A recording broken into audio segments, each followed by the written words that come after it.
menyangka bahwa itu semua dapat mengekalkan kebahagiaan, dapat menunjang kehidupan yang langgeng. Ada yang berlomba-lomba mengejar-ngejar harta. Seluruh waktu dalam hidupnya habis untuk mengejar harta. Tidak peduli siang atau malam, sore atau pagi. Sujud tidak lagi sempat, Allah dilupakan dengan agama jauh. Ada yang berlomba mengejar-ngejar pangkat, jabatan dan kedudukan. Tidak peduli menjilat ke atas, menginjak ke bawah atau menyikut kiri dan kanan. Bahkan teman pun jadi lawan, lawan pun jadi teman. Bukan soal, yang penting pangkat terkejar. Ada yang berlomba memperbanyak kendaraan, sejak dari jet pribadi, pesawat kapal pesiar, sampai kepada mobil-mobil mutakhir. Ada yang berlomba memperbagus rumahnya. Ada yang berlomba memperbanyak istri dan anak-anaknya. Seluruhnya tenggelam di dalam perlombaan yang menurut ukuran mereka akan mendatangkan prestise, kemegahan dan kebanggaan.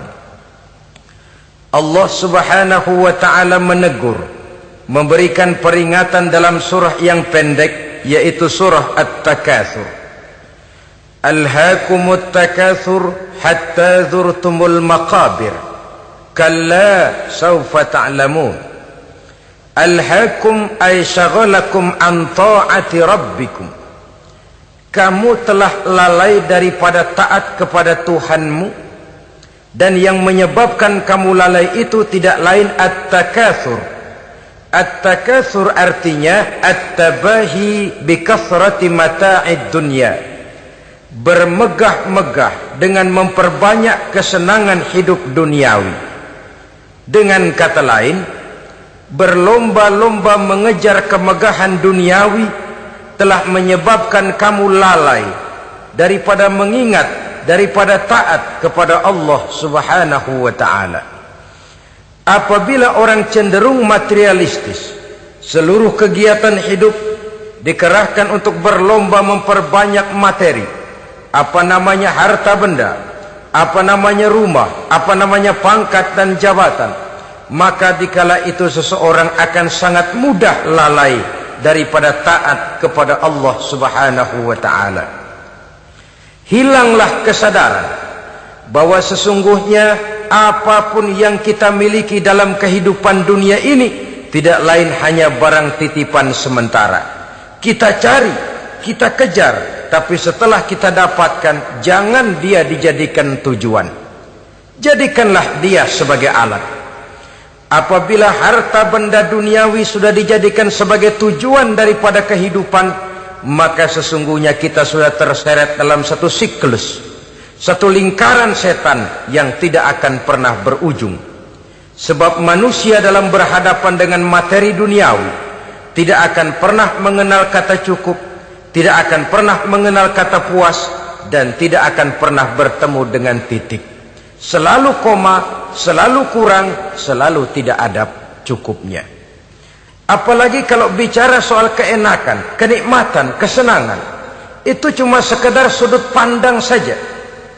Saudara barangkali kalau mengkhayal akan berkata, alangkah enaknya jadi menteri, naik mobil empuk ber-AC kemana-mana disambut. Menteri juga barangkali akan berkhayal seperti saudara, alangkah enaknya jadi rakyat biasa, bebas duduk angkat kaki di warteg tanpa ada yang mengamankan, tanpa harus terikat oleh protokol-protokolan, tanpa harus diatur ini dan itu. Jadi perbedaan cuma sudut pandang saja. Mungkin tukang bakso melihat tukang cukur itu enak, sebab kepala siapa saja bisa dipegang. Tapi barangkali juga tukang cukur melihat tukang bakso itu enak, dan begitulah selanjutnya. Keenakan cuma perbedaan sudut pandang. Saudara-saudara kaum muslimin rahimakumullah.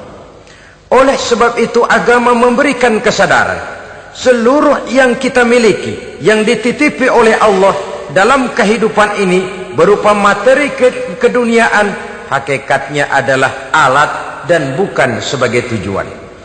Apabila alat sudah kita jadikan tujuan, kita akan terjebak ke dalam satu perlombaan yang justru akan mencelakakan kita sendiri. Inilah yang saya maksud dengan sirkuit celaka. Perlombaan yang hanya membuat kita jerih, payah, keringat bercucuran, tenaga terkuras, tapi tidak akan pernah sampai ke garis finish. Karena memang tidak ada garis finishnya. Betapapun jauhnya satu perlombaan, dia mesti punya garis finish. Tapi kalau sudah at-takatsur, berlomba bermegah-megah diri, maka barangkali tidak akan pernah ada garis finishnya. Kita akan terseret dalam lingkaran setan, berputar di seputar itu tanpa tahu kapan berhenti dan di mana titiknya. Agamalah yang memberikan kesadaran. Alhaakumut takatsur. Bermegah-megahan telah membuat kamu lalai daripada taat kepada Allah Tuhanmu. Semua sadar bahwa kita diciptakan tidak lain adalah untuk mengabdi kepada Allah. Nilai pengabdian ini sering lentur, nilai pengabdian ini sering luntur, manakala kita sudah berlomba-lomba bermegah-megah dengan materi kehidupan dunia. Islam jelas tidak menganjurkan penganutnya jadi orang miskin. Bahkan Imam Ali karramallahu wajhah pernah mengatakan, kemiskinan bisa menyebabkan kekufuran. Ayat yang pertama turun juga kita tahu, Iqra, baca olehmu. Kan seolah-olah Quran cuma tidak langsung saja bilang, hai orang Islam, kamu jangan jadi bodoh. Kebodohan menimbulkan kemiskinan, kemiskinan mendekatkan kita kepada kekufuran. Jadi miskin sama kufur tetangga. Artinya dalam kondisi miskin, kemudi hati itu mudah terombang-ambing. Oleh sebab itu sering kemiskinan umat Islam ini dimanfaatkan oleh orang-orang lain untuk menyebarkan agamanya. Padahal agama adalah soal keyakinan yang tidak mungkin ditunjang dengan supermi, ditunjang dengan beras, pakaian, obat-obatan, beasiswa. Agama adalah soal keyakinan. Keyakinan adalah soal kebenaran, dan kebenaran itu adalah milik bersama. Tujuan diciptakannya manusia tidak lain adalah untuk melaksanakan ibadah. Kalau orang tenggelam dalam perlombaan memperbanyak harta, mempertinggi kedudukan, memperindah segala macam yang sifatnya duniawi, biasanya itu akan membuat dia lalai dari taatnya kepada Allah Azza wa Jalla. Kadang bukan hanya lalai daripada taat, juga sering terjebak kepada maksiat. Karena kalau pola pandang dan tolok ukur sudah benda duniawi semata-mata, sangat tidak mustahil orang lalu terjebak ke dalam prinsip menghalalkan segala cara. Asal sudah tujuan tercapai, cara apapun halal. Akhirat nomor 18. Nah, bukankah memang barangkali kita sejak kecil sudah dilatih untuk materialistis? Umpamanya kita hanya sering dilatih untuk takut kepada yang konkret-konkret saja, takut kepada yang nyata-nyata saja. Seorang ibu kalau menakuti anaknya, aduh nak, kenapa ini kau kerjakan? Kalau bapakmu tahu, waduh, habis kamu. Nah, kita lihat, kalau bapakmu tahu, kalau polisi tahu, kalau hansip tahu, kalau satpam tahu. Tapi jarang seorang ibu menanamkan kepada anak, nak, kenapa ini yang kau lakukan? Nak? Bukankah kau tahu Allah lihat, Allah tahu, Allah dengar, Allah, nak. Diajarkan takut kepada yang gaib. Karena kalau takut dia kepada polisi, dia pasti bisa cari tempat lain dong yang polisi kagak lihat. Kalau takut dia kepada satpam, minggir dong ke tempat yang kira-kira satpam nggak lihat. Tapi kalau sudah takut itu terpulang kepada Allah, kepada yang gaib, tidak sejengkal tanah pun yang terhalang dari pengetahuan Allah. Tapi itulah salahnya kita. Sejak kecil anak-anak sudah kita latih untuk takut hanya kepada yang konkret-konkret saja. Akibatnya sampai dia besar melembaga dalam kehidupannya. Dia nyolong, kata temannya, kamu nyolong ya? Iya. Kok nyolong sih? Emang? Kenapa nyolong? Biarin.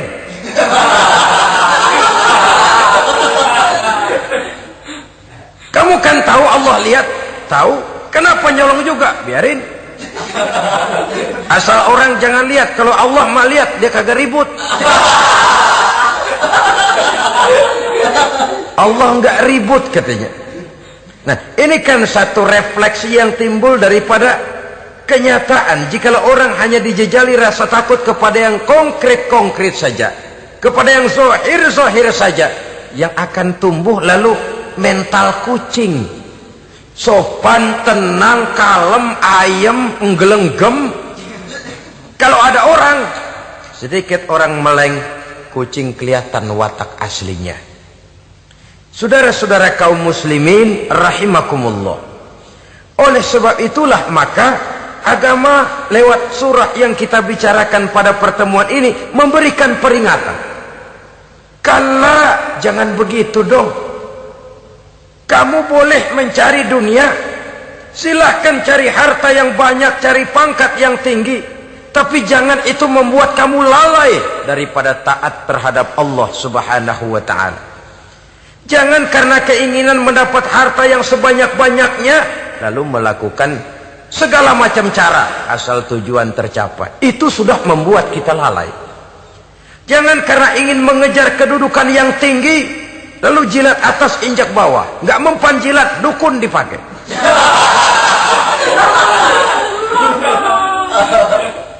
Itu kan sudah membuat kita lalai. Nanti kalau berhasil, wah, dukun kita paten. Tapi kalau gagal, dukun sialan, kagak mampu.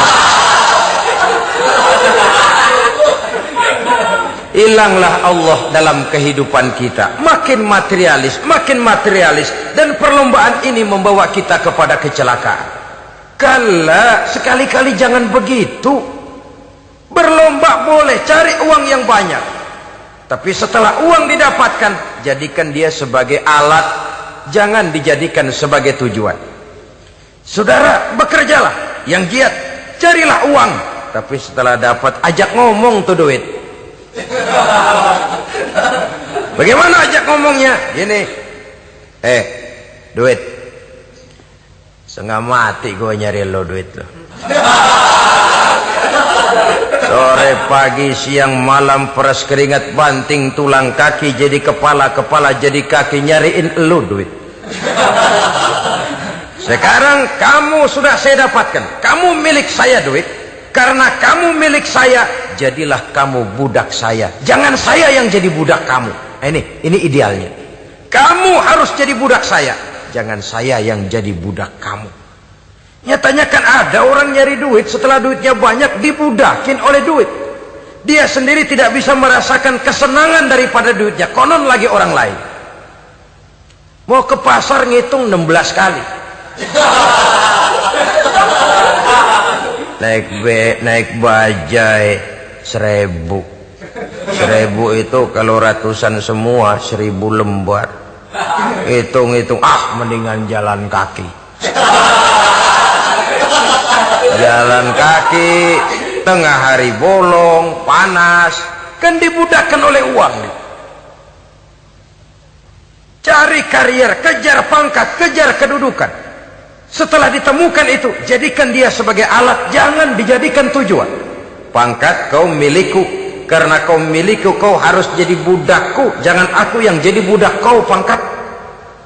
Suatu saat dia harus lepas dari kita. Jiwa ini lapang. Kenapa? Dahulu pun ketika lahir ke dunia tidak ada pangkat yang kita sandang. Dahulu pun ketika lahir ke dunia tidak ada harta yang kita bawa. Jadi harta itu, pangkat itu, kedudukan itu ada dalam hati, tapi tidak berurat dan berakar. Kalau dia berurat dan berakar dalam hati, berat misah sama harta itu. Berat. Sekedar ngasih fakir miskin cepet juga berhitungnya 17 lembar.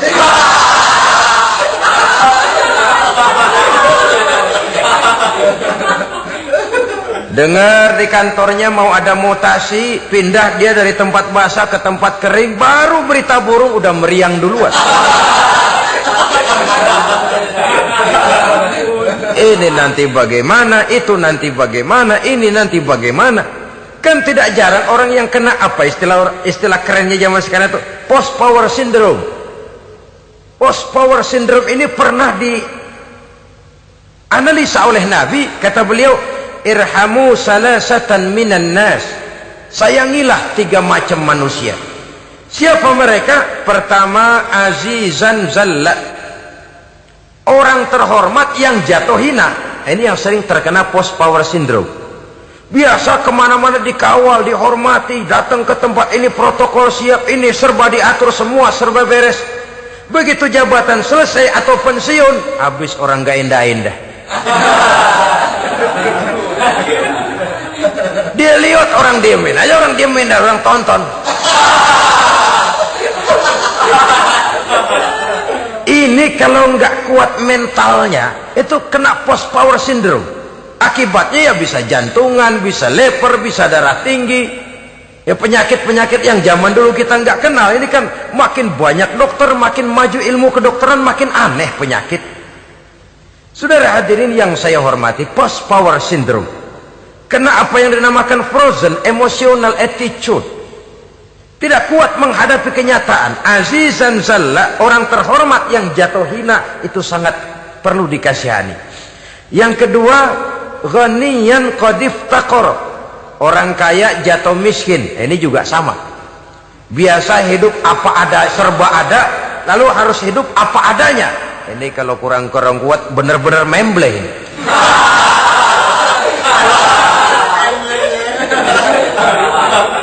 Kalau tidak kuat mentalnya, biasa hidup serba enak, serba nikmat, cuma kerjanya neken cek, main apa itu kredit card, macam-macam fasilitas dipunyai, tahu-tahu jatuh bangkrut, jatuh miskin.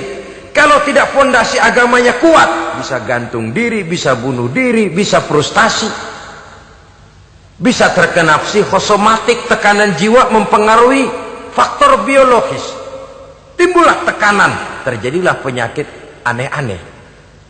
Al-ghaniyan qad iftaqara, orang kaya jatuh miskin, itu perlu dikasihani. Yang ketiga, wa faqihan yal'abu bihil juhal, ahli fikih tapi dipermainkan oleh orang-orang bodoh. Hanya kebetulan orang bodoh itu punya kekuasaan.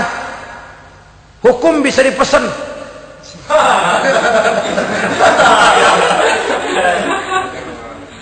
Aturannya haram, Ustaz, ada haram dikit aja dah.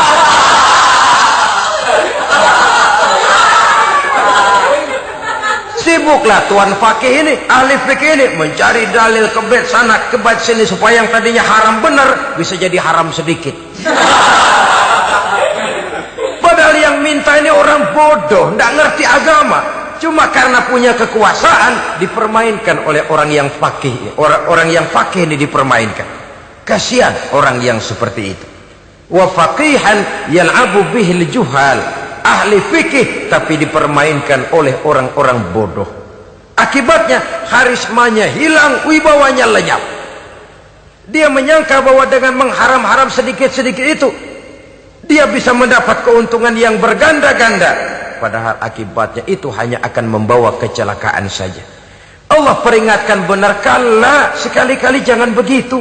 Cari uang yang banyak silahkan, ngejar kedudukan yang bagus boleh, bikin rumah yang hebat silahkan, ada kendaraan bagus silahkan, tapi jangan sampai kamu terjebak kepada sirkuit celakai, perlombaan yang tidak ada garis finishnya. Sering dicontohkan orang menghayal, melamun. Kamu kenapa nggak mau ibadah? Lah bagaimana mau sembahyang, saya di Jakarta masih ngontrak.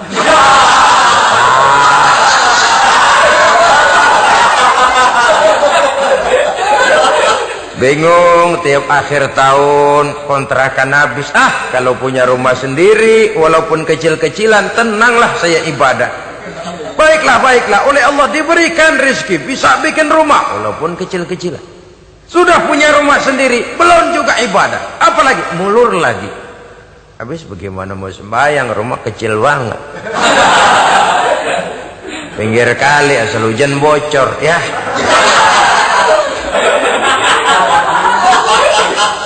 Kalau bisa punya rumah permanen, rajin dah ibadah dah.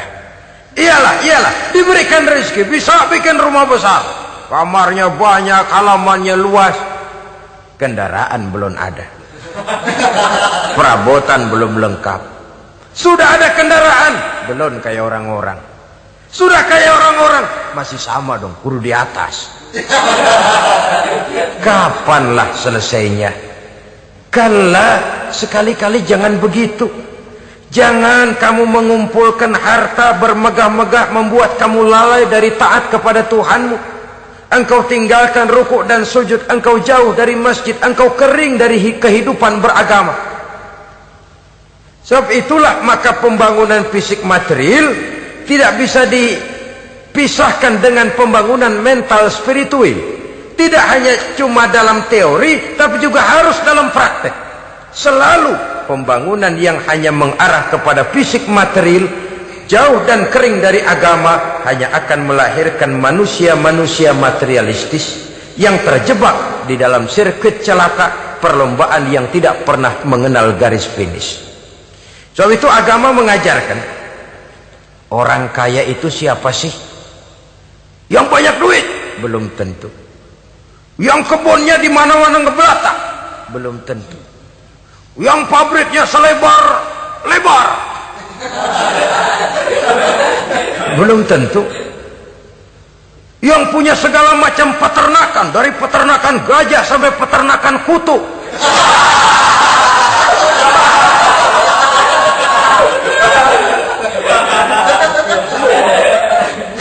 Belum tentu.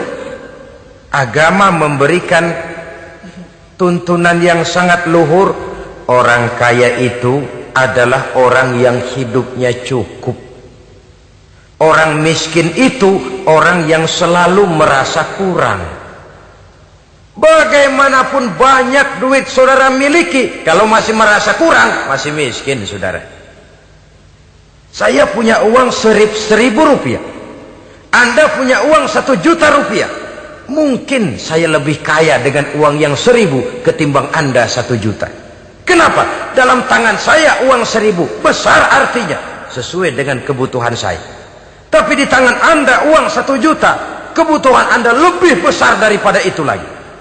Maka agama mengajarkan sifat qanaah, merasa cukup, dan itulah sumber kekayaan yang hakiki. Orang kaya adalah orang yang hidupnya cukup. Kalla saufa ta'lamun. Jangan begitu, nanti kamu akan tahu. Summa kalla saufa ta'lamun. Jangan sekali-kali begitu, suatu saat kamu pasti akan tahu. Kalla law ta'lamuna ilmal yaqin, thumma latarawunnaha 'ainal yaqin, thumma latus'alunna yawma idzin 'anin na'im. Nah, kapan perlombaan ini akan menyadarkan orang biasanya? Hatta zurtumul maqabir. Sampai kamu dekat ke liang kubur. Itu biasanya kalau istilah orang sekarang baru ngeh. Asal sudah napas sampai tenggorokan disambung dengan selang, sudah Senin Kemis dibantu dengan alat picu jantung, gerak gerak gerak gerak, sudah kayak orang mau gergaji kayu. Dikala itu barulah sadar orang biasanya. Dan kesadaran semacam itu, kesadaran yang terlambat, kesadaran ala Fir'aun. Fir'aun selagi hidup diajak beriman dan nehi aja.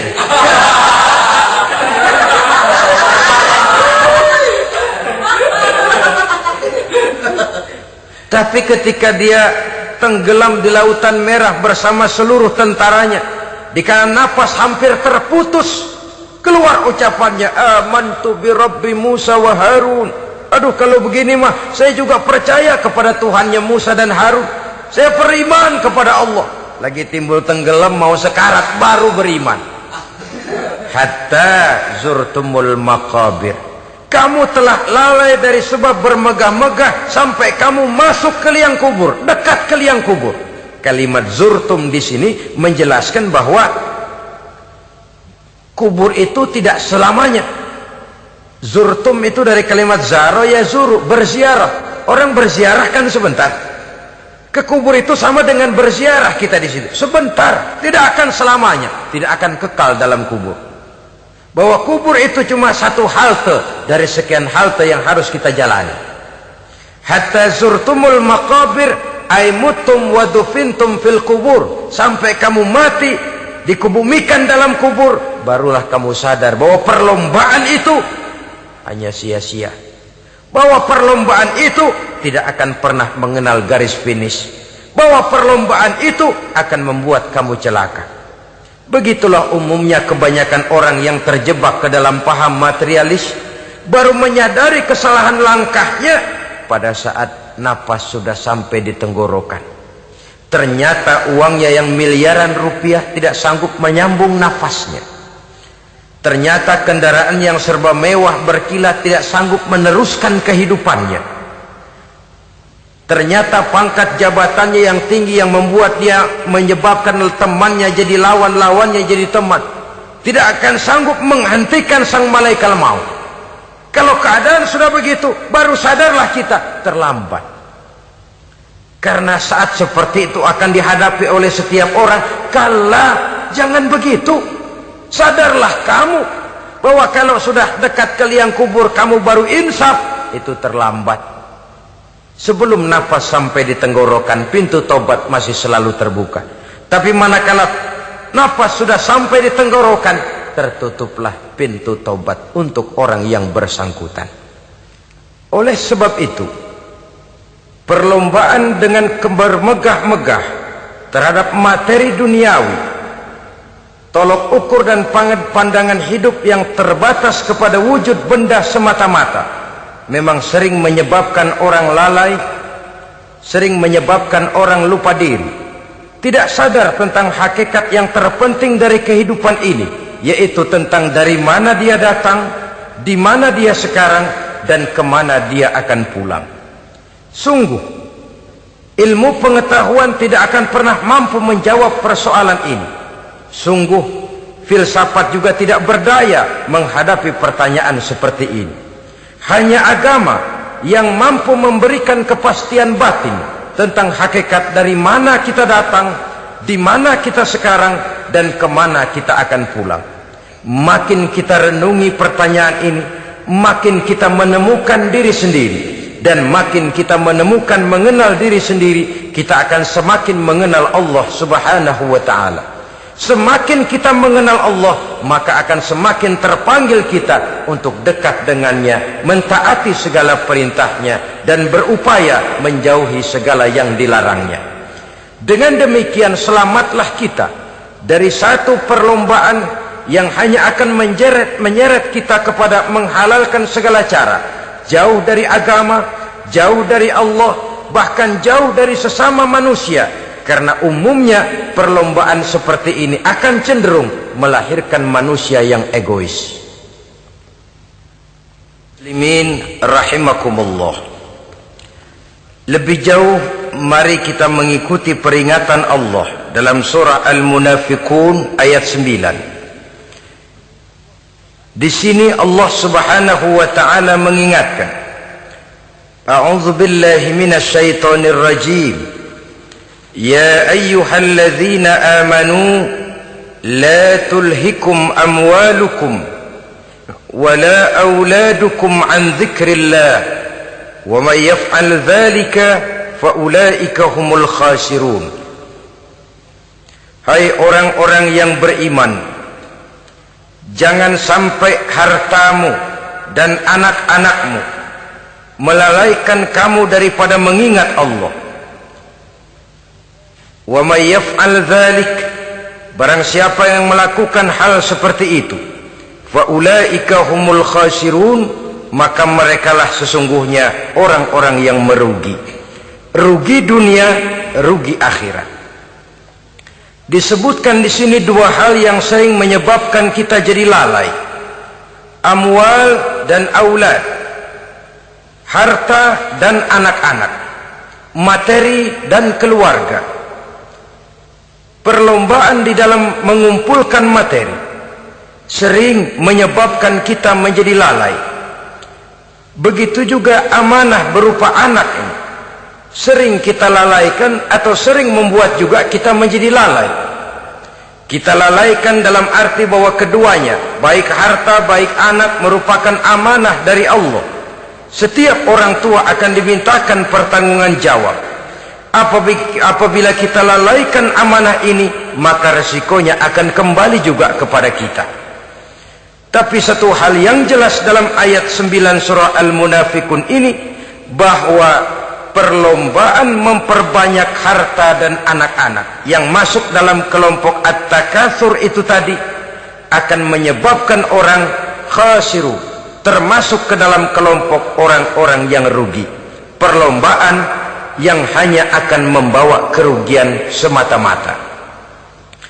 Kemudian di dalam satu hadis Rasulullah sallallahu alaihi wasallam memberikan peringatan.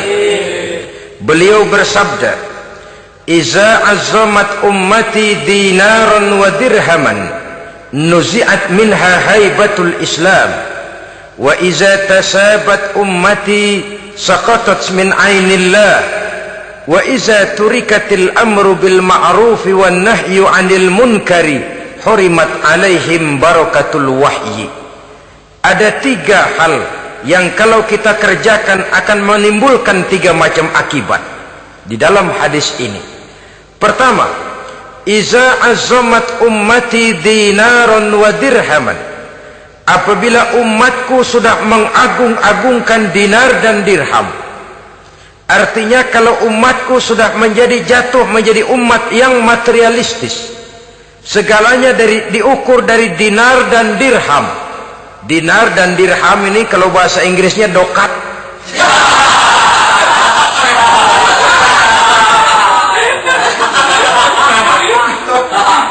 Segalanya diukur dari segi dinar dan dirham saja. Nuzi'at minha haibatul Islam, akan dicabutlah kehebatan Islam dari mereka. Memang ada kalanya kita berkata bahwa tanpa uang kita tidak bisa berbuat apa-apa. Tapi kalau itu dijadikan landasan dari segala sesuatu, itu yang dijadikan ukuran, itu yang dijadikan tujuan, kita hakikatnya sudah gagal sebelum melangkah. Apapun saja profesi kita, apabila sudah menjadi pendewa dinar dan dirham, akan hilanglah kehebatan Islam, akan dicabut kehebatan Islam itu. Umat Islam bisa dibeli, ulama bisa dikontrak, kiai bisa dicarter. Saudara hadirin ma'asyiral muslimin rahimakumullah, apabila umatku sudah membesar-besarkan dinar dan dirham, bermegah-megah dengan itu, berlomba-lomba memperbanyak itu yang menjadi tujuan dan tolok ukur dari segala kegiatan, nuzi'at minha haibatul Islam, akan dicabutlah kehebatan Islam. Hilang itu wibawa. Walaupun dia bernama umat mayoritas dalam jumlah, tetapi dia minoritas dalam peranan. Mayoritas dalam bilangan, tapi minoritas dalam percaturan kegiatan hidup ini. Kita ingat di zaman pengembangan Islam di masa Rasulullah sallallahu alaihi wasallam, mereka berlomba-lomba mengorbankan dinar dan dirhamnya untuk kepentingan agama, bukan mengorbankan kepentingan agama untuk mencari dinar dan dirham. Kita di zaman sekarang sering terjadi penjungkiran nilai, terbalik yang kita amalkan. Nabi Ibrahim mengorbankan putranya Ismail untuk kepentingan agama. Kita sering sekarang ini mengorbankan kepentingan agama untuk anak-anak kita. Dulu anaknya yang dikorbankan buat agama, sekarang agamanya dikorbankan buat anak. Dulu dinar dan dirham dibelanjakan untuk menopang agama, sekarang agama dijadikan alat untuk mencari dinar dan dirham. Saudara-saudara kaum muslimin rahimakumullah, memang apabila dinar dan dirham digunakan untuk penyangga perjuangan, itulah idealnya. Saya katakan tadi, dinar, dirham, uang, dunia cuma sekedar alat, bukan sekedar tujuan. Kita memerlukan alat ini. Membangun pesantren tidak cukup dengan semangat, Membangun rumah sakit Islam tidak cukup dengan pidato. Membangun masjid tidak cukup dengan semangat menggebu-gebu. Kita perlu semen, kita perlu pasir, kita perlu batu kali, kita perlu besi, dan itu semua beli. Tidak turun dari langit seperti turunnya embun di waktu pagi. Tidak mungkin rumah sakit Islam muncul ke permukaan hanya dengan simsalabim abrakadabra.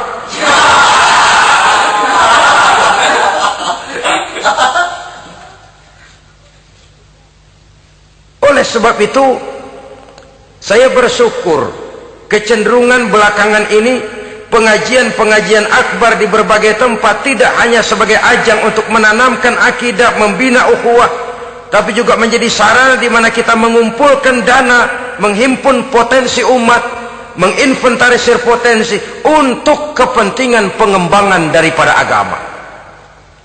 Meskipun ada satu dua orang yang salah paham tentang ini, sampai kemudian saya mendapat satu merek yang cukup tidak enak untuk didengar, mengkomersilkan pengajian katanya, karena memang ada pengajian yang menggunakan sistem karcis, sebenarnya juga tidak etis.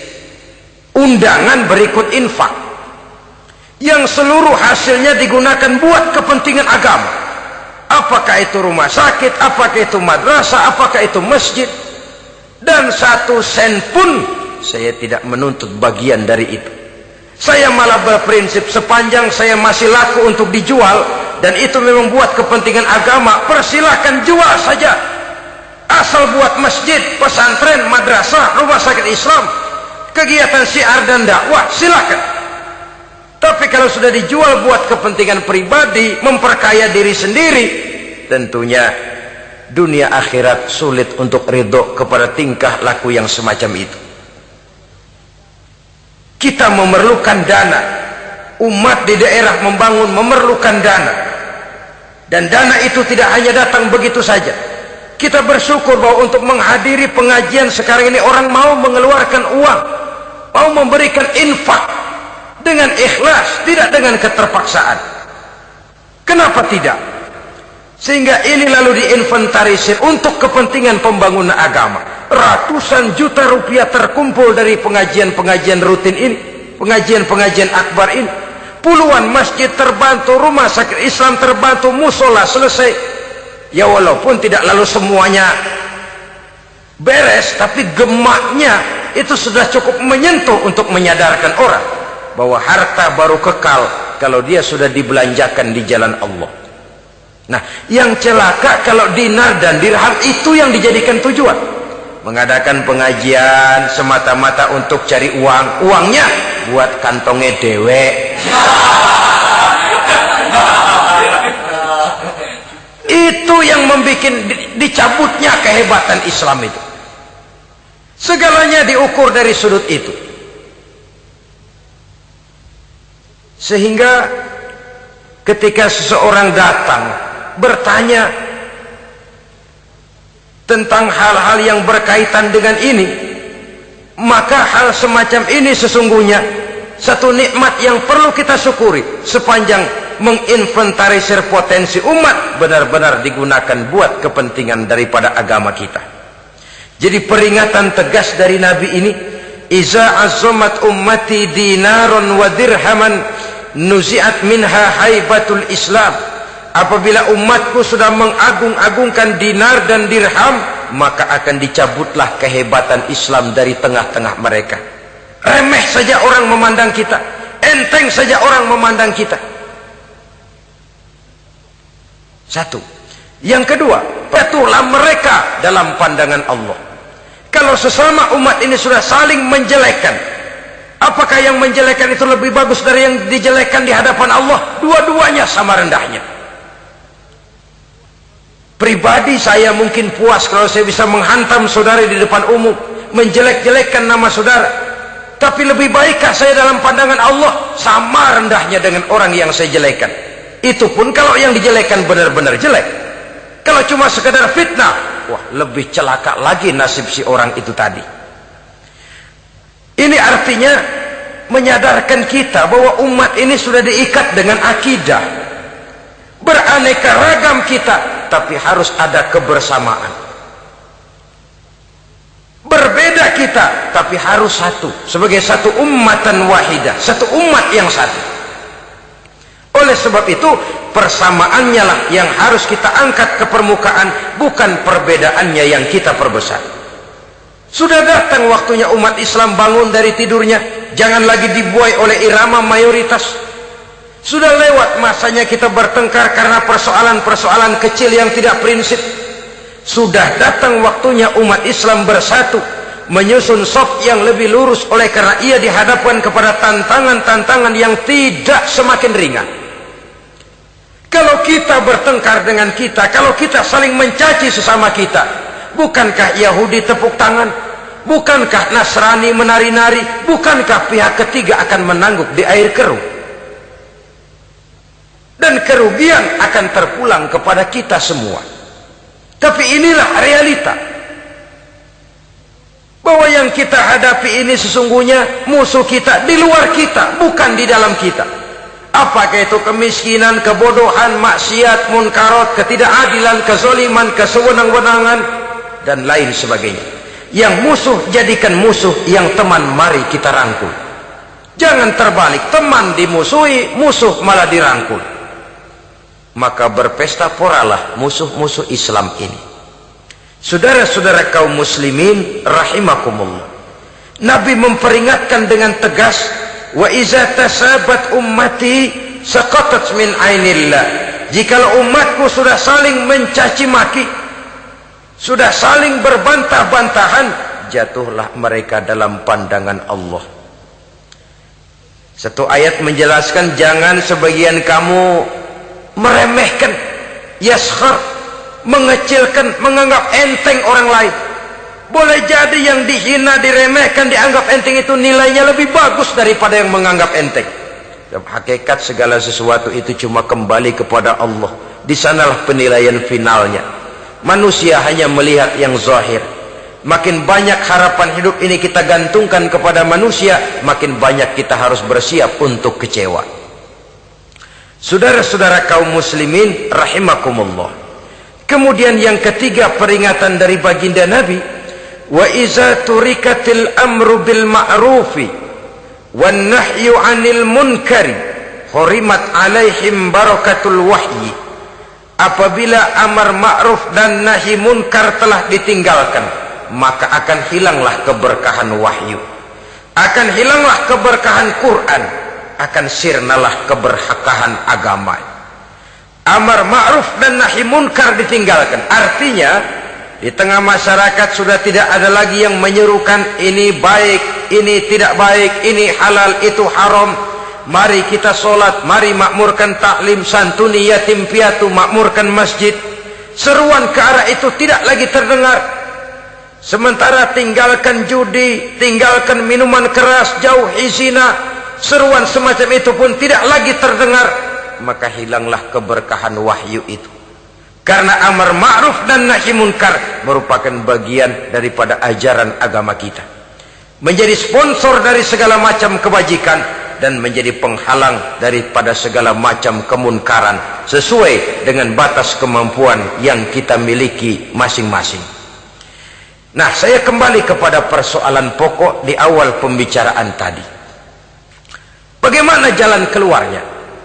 Jalan keluarnya tidak lain adalah upaya. Bagaimana kegiatan yang sifatnya fisik material ini diimbangi dengan kegiatan yang bersifat mental spiritual. Upaya menghidupkan majelis-majelis ta'lim, upaya memakmurkan masjid-masjid sebagai laboratorium rohani untuk mewujudkan keseimbangan dalam pola pikir yang akan berlanjut dalam gerak hidup yang kemudian akan tertuang dalam segala perbuatan manusia. Apabila sudah terwujud kepincangan dalam pola pikir, akan pincanglah caranya bertindak dan berbuat, akan pincanglah pandangan hidupnya, akan pincanglah orientasinya di dalam kehidupan ini.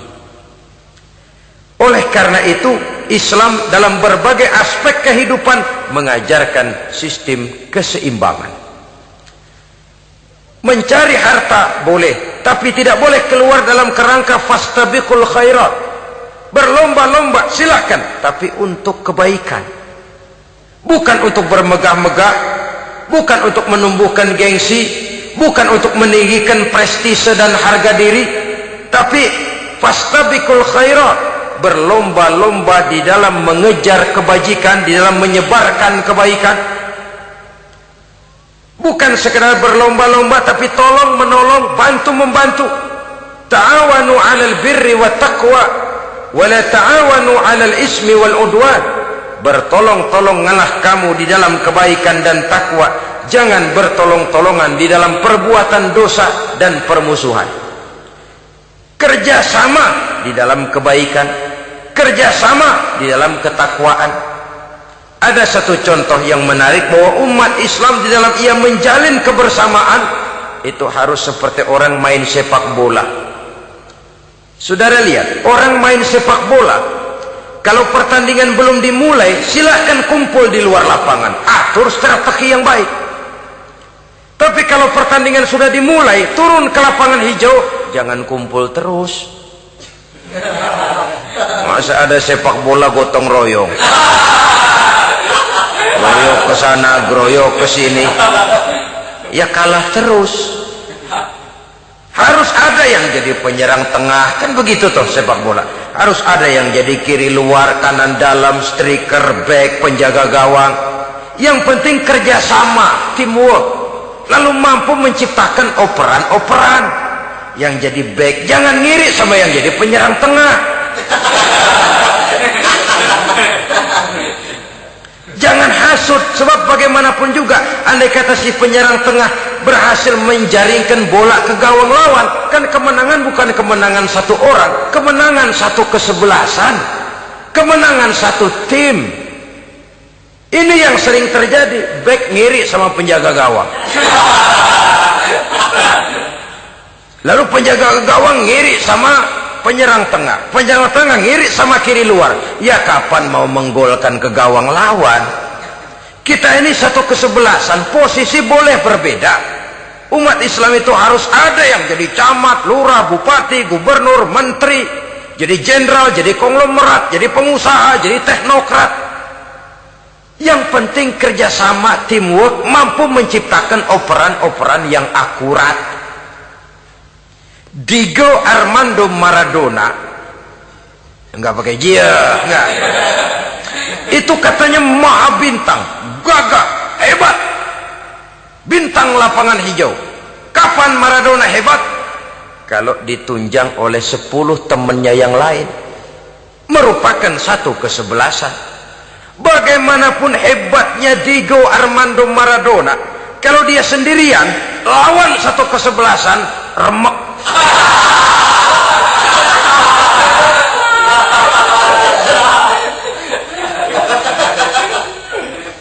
Dia hebat, dia jenius, dia maha bintang karena dapat operan dari teman-temannya. Bukan jegalan, operan. Jadi oleh sebab itu bagaimana kita menciptakan operan-operan akurat yang akan melahirkan kebersamaan di tengah-tengah umat. Artinya satu contoh saja, misalnya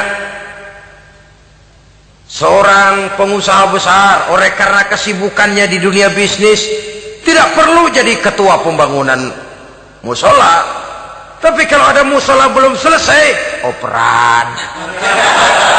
Operannya itu yang penting. Apa yang dioper itu? Semen, apa batu kali, apa besi, yang penting operan. Operannya akurat. Kadang-kadang ada terjadi juga frustasi ngelihat lawan kesebelasannya terlalu kuat, ngoper ke gawang sendiri, jebol. Kan sering terjadi begitu. Muslim didukung oleh umat Islam, ketika punya posisi menguntungkan malah mempersulit Islam. Ini kan ngoper ke gawang sendiri, bunuh diri namanya. Boro-boro jebolin gawang lawan, asal jangan bunuh diri juga lumayan. Jadi kalau saja kita mampu menciptakan kebersamaan seperti ini, baju boleh berbeda. Seorang muslim boleh dibungkus baju ABRI, boleh dibungkus baju dokter, boleh dibungkus baju teknokrat, boleh dibungkus baju konglomerat, sekedar baju. Tapi kalau terbukalah baju itu, kelihatan dadanya, terbersit nilai imannya, meresap sampai ke tulang sumsumnya. Dan pada saat Islam dikuti-kuti, akan timbul kecintaannya, akan timbul, saya muslim dan saya bangga dengan Islam saya muslim dan saya mau berbuat untuk Islam saya muslim dan saya siap mati untuk Islam saya. Dengan baju apapun dia terbungkus, kalau roh, jiwa dan semangat semacam ini tertanam, saya yakin kita umat Islam akan mampu berbuat lebih banyak dengan mewujudkan operan-operan akurat yang sangat diharapkan oleh umat itu tadi. Oleh sebab itu, saudara-saudara kaum muslimin rahimakumullah, baju boleh berbeda, bendera boleh beraneka warna, tapi jikalau bernama muslim, persamaannya yang dicari, jangan perbedaannya yang diperbesar. Nilai persaudaraan yang diikat dengan akidah semacam inilah yang banyak dicari orang, yang banyak menyebabkan orang masuk Islam. Di mana masjid kelihatan benar sebagai simbol kehidupan demokrasi dalam menciptakan ukhuwah, wawasan ukhuwah ini. Masjid simbol demokrasi. Siapapun masuk masjid buka sepatu, demokrasi. Siapapun orangnya, tidak peduli merek apapun sepatunya. Apa itu keluaran Cibaduyut Bandung? Apa itu modelnya Belli, Beltoni, Itali? Tidak soal, masuk masjid buka. Jumatan, kopral datang lebih dulu depan, pral. Jenderal datang belakangan saja, dral. Tidak ada fasilitas khusus dalam masjid, karena di rumah Allah semua manusia sama. Si jenderal jangan lagi merasa jenderalnya, si pengusaha jangan lagi menonjolkan kebosannya. Masjid adalah simbol demokrasi daripada kehidupan umat. Sebab itu jangan terjebak kepada sektoral di dalam kita berbicara tentang ukhuwah ini. Kita boleh terbungkus dengan baju apapun, tapi kalau di balik baju itu tidak lain jiwa Islam yang mau berkorban, mau mengeluarkan harta, bahkan siap mati untuk Islamnya, maka kebersamaan itu akan mudah kita wujudkan. Tapi sepanjang kita berpecah belah, sepanjang kita centang perenang, maka tidak akan banyak yang bisa kita lakukan. Satu-satunya perlombaan yang bukan hanya dibolehkan tapi bahkan sangat dianjurkan oleh agama, yaitu fastabiqul khairat, berlomba-lombalah di dalam kebaikan, berlomba-lomba di dalam memakmurkan masjid, berlomba-lomba di dalam menghidupkan majelis-majelis taklim, berlomba di dalam menegakkan yang ma'ruf dan menghancurkan yang munkar, berlomba di dalam menyantuni yatim piatu. Tapi prakteknya kan kadang-kadang terbalik. Kalau sudah kumpul, yang diakur-akurin, udah nambah kebon belum? Pabrik udah diperluas belum? Bisnis sudah sejauh mana? Belum pernah ada ketemu lalu kongko, masjidnya udah digedein ya? Jarang yang ngomong begitu. Madrasahnya sudah bagaimana? Sejauh mana? Mesti yang enak itu ya nyocok-nyocokin, bagaimana rumahmu sudah, bagaimana kendaraanmu, bagaimana pesawatmu, bagaimana bukankah itu juga takasur? Dari obrolan kan nanti yang belon kan timbul panasnya. Gile dia udah beli gituan, gue belon. Timbul panasnya, lalu berusaha, berlomba lagi, bersaing lagi, berlomba lagi, bersaing lagi. Walaupun persaingan perlu, karena tanpa persaingan orang jarang mikir. Hidup itu kalau nggak ada tantangan kan tidur kita. Orang hidup smooth gitu ya, jalan tenang, setenang ya nggak maju orang itu. Orang itu baru bisa mengalami kemajuan kalau dia sudah dihadapkan kepada tantangan, gemblengan, gojlogan, fitnahan, hinaan, caci maki. Persaingan itu perlu supaya orang mikir. Kalau mikir dia berbuat, kalau dia berbuat dia bisa maju. Tapi persaingan yang sehat, bukan persaingan yang lalu menimbulkan fitnah, menghancurkan nama baik orang lain, yang dilatar belakangi oleh sifat hasud, dendam, iri hati, lalu menghalalkan segala cara. Tidak, bukan itu. Persaingan yang sehat ini akan menjadi alat picu agar orang lalu berlomba di dalam kebaikan. Satu-satunya perlombaan yang bukan hanya boleh tapi bahkan sangat dianjurkan oleh agama, berfastabiqul khairat, berlomba-lomba di dalam berbuat kebaikan. Berlomba-lomba membangun masjid bukan berarti di sebelah masjid bangun masjid lagi, bukan. Kadang-kadang karena ada fastabiqul khairat, berlomba-lomba, nggak apa-apa dah. Di sebelah masjid bikin lagi masjid. Akhirnya azan perlombaan main kenceng-kencengan. Bukan itu yang diinginkan tentu, bukan itu. Bagaimana memakmurkan masjid, bagaimana memfungsikan masjid, bagaimana membina umat dan lain sebagainya. Jadi pembicaraan ke arah itu akan menimbulkan rangsangan untuk berlomba di dalam kebaikan. Kalau dia kok bisa menata masjidnya sampai makmur, jamaah senang datang ke sana, anak-anak muda betah di masjid, kenapa saya tidak? Apa konsepnya? Nah, ini kan berlomba, tapi berlomba dalam kebaikan. Kalau dia bisa menghimpun anak-anak muda lalu diarahkan kepada jalan yang positif, kenapa saya tidak bisa? Dia punya potensi yang saya juga punya. Berlomba di dalam kebaikan. Perlombaan semacam ini akan memberikan ketentraman karena jalan yang ditempuh jalan ibadah. Tapi kalau perlombaan materi, at-takatsur tadi, yang timbul bukan ketentraman, panas. Karena panas, udah dekat, panas kan tetangganya hasut, dengki, iri hati, sakit, demam, orang lain maju, meriang. Lah kalau sudah begitu, hasut yang jadi bisikan hati, ya sudah, segala macam cara dilakukan untuk menjatuhkan orang lain. Dan itu sudah bukan lagi persaingan yang sehat. Saudara-saudara kaum muslimin rahimakumullah. Oleh sebab itu kita tutup pertemuan singkat kali ini dengan satu kesimpulan, bahwa harta adalah sekedar alat, bukan tujuan di dalam kehidupan. Tanpa harta barangkali orang sulit untuk bahagia, tapi harta semata-mata tidak merupakan jaminan bahwa orang lalu akan bahagia. Termasuk di dalam kata harta ini pangkat, jabatan, kedudukan, anak, istri, keluarga, rumah, tanah, pabrik, kebun, peternakan, dan lain sebagainya. Perlombaan yang dianjurkan di dalam agama adalah perlombaan untuk berbuat kebaikan. Maka masalahnya sekarang, bagaimana kita memanfaatkan harta ini untuk sebanyak-banyak kebaikan yang bisa kita lakukan.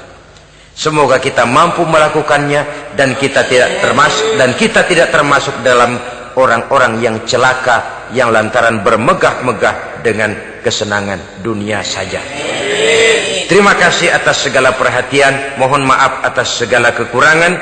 Usikum wa nafsi bitaqwallah. Wassalamualaikum warahmatullahi wabarakatuh. Waalaikumsalam.